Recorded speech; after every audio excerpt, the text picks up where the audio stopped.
Like a tree falling alone in the forest, if a rule is unwritten, was it ever really even a rule? In its early days, Congress developed a lot of rules and precedents. Thomas Jefferson even wrote a book about it, which Congress has more or less used ever since. But there's also a large body of unwritten rules, call them customs, traditions, folkways, that has a lot to do with legislative success and failure and the trajectory of individual careers. And it's these unwritten rules that break down when politics gets excessively polarized. For instance, one long-standing expectation was for newly elected members to defer to their leaders, to their elders, basically, to be seen and not heard, to vote with the party and wait for time to bring them promotion. Today, that's become a tradition more often broken than followed. Many first-termers come to the floor to express themselves, and some even come to the floor to denounce their own party leaders. That's what Ted Cruz did in the summer of 2015. We now know that when the majority leader looks us in the eyes and makes an explicit commitment, that he is willing to say things that he knows are false. Some of these unwritten rules are all about helping everybody get along, easing the tension. Like when you're at a Thanksgiving dinner and you say, "I've just got to have the recipe for this fabulous turnip casserole." Take, for example, the custom by which one senator would not campaign actively against any other senator, regardless of party or home state. That one's been under a lot of strain lately as the Senate has become more highly polarized.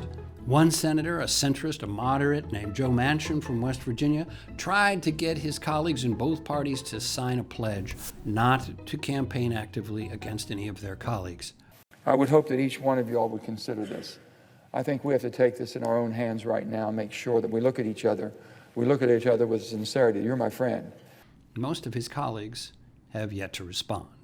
Another example is the elaborate courtesy members use in addressing one another. My esteemed colleague, the gentleman, the senator from Alaska. Thank you, Mr. Speaker. I thank the gentlelady for yielding and congratulate her on her extraordinary leadership. Stilted and sometimes silly, these flowery forms of address are meant to smooth the raw edges of actual personal conflict. They are relics of an even more partisan time in our nation's history, when members fought duels, brought small arms with them to the Capitol, and occasionally came to blows. Another place old customs still prevail is in the Cloak Rooms. Each of the chambers, House and Senate, have separate cloak rooms for Republicans and Democrats, and our producers are probably not going to be able to show you a picture of one because these long, narrow rooms off the floor are closed to TV cameras and photographers and journalists and lobbyists and members of the other party and members of the other body, which is the slightly disgusted phrase that members of the House and Senate use for members of the other chamber.